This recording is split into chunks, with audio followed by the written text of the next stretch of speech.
Remove the turbo inlet tube using either a 5.5mm socket or a Phillips head screw.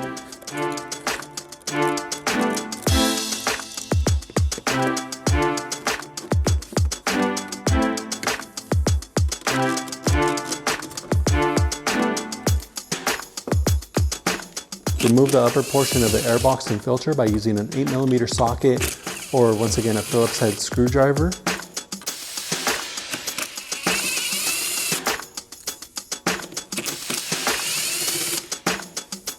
And a pick or something to pry with to remove the harness from the upper airbox portion.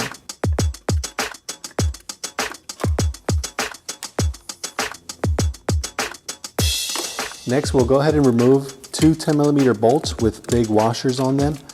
One of them is a ways down, but it's really easy to see.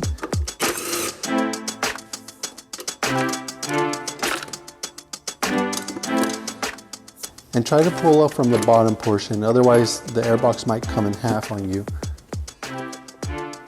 Just to give you guys a better visual of where the bolts are, there's one located here, the other one is up there. You're gonna have a rubber grommet on here holding the airbox in place. Don't be afraid to pull up on it pretty hard.